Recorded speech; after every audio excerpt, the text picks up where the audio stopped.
Abatuuze abawangalira ku kyalo Luyanzi ekisangibwa mu munisipaali y'e Lugazi mu disitulikiti y'e Buikwe basula ku Tebuukye oluvannyuma lw'okugobwa ku ttaka kwe bawangalidde ebbanga eddene. Abatuuze bano bawerera ddala 2,000 kati bangi ku bo tebalina waakusula oluvannyuma lw'ennyumba zaabwe okwonoonebwa ssaako n'emmere yaabwe okusaanyizibwawo emmotoka biweetiiye. Okusinziira ku batuuze ekikolwa kino kyandiba nga kyakulemberwamu omugagga Hajji Ahmed Lugoloobi Gita era ng'ono yeekubana ne Minisita Mayanja okugoba abatuuze ku ttaka. Ali tuli awo nga tulaba ekibinja ky'abantu nga kijja ne bamenya amayumba gaffe. Tebaatuwa mukisa gwa kwogera, tebaatuwa ki, tewali kye twafulumya okujjako tukuba emigo nga batumenya. N'amayala agamu baagasenga era simanyi magumba gye gali. Kuba ne bona tukompasetinga yakatono fe twakola loosa abamu tetukyalya mirundi 2 lunaku emmere yaffe n'abagikola ki. Wano abatuuze beekubidde enduulu eri abakulembeze mu kitundu kyabwe okubayamba bwe bato ne boolekera okulambula ebintu ebyayonoonebwa nga basenda ettaka lino. Ombaka wa Parliament owa Lugazi Municipality Stephen Serubulwa wamu ne ssentebe wa disitulikiti y'e Buikwe Jimmy Kanaabi bakolokose Minisita Sam Mayanja olw'okwekubaana n'abanyazi b'ettaka okugobaganya abatuuze era abakulembeze bano bavumiridde Minisita okujja mu kitundu kyabwe n'ayisa ebiragiro nga tabeebuuzizzaako.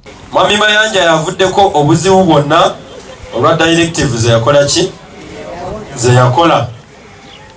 Era twadde tukubaganya ebirowoozo. Oli mukulembeze oli Minisita, oli mu layini y'abakulembeze nojja mu kitundu chairman LC5 tamanyi MP tamanyi chairman w'engomola simanyi oba amanyi oba tamanyi nojja buzi direct ku kyalo n'omobilizinga ba RDC ne bajja wano ne basalawo bye bakoze ki bye basazeewo. Tukale mugamba tunye emmotoka etika grader nangamba avakengera ne mugamba kivuge paka ne abadde ayimiriddeawo ne mugamba sikyagala mu disitulikiti eno egende nenjogera ne baganda bange bonna ne mbagamba njagala tuwe kkooti omukisa bwe balisalawo nti mwe muwangudde tujja tubanjulira abatuuze nti basewo ne banyabo ne muwanguzi ye landiroodi omutuufu gwe bamukolagana naye.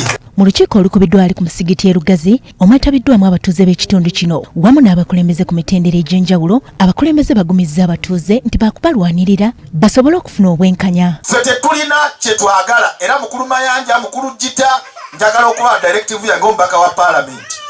Saagala greda yonna ku ttaka kuno. Mukulu Mayanja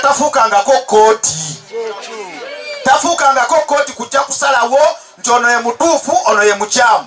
Sandra Nabagala ne Paul Isabirye BBS Terefina Gambuze abantu baffe batuule songa za ttaka buli lukyazifuuka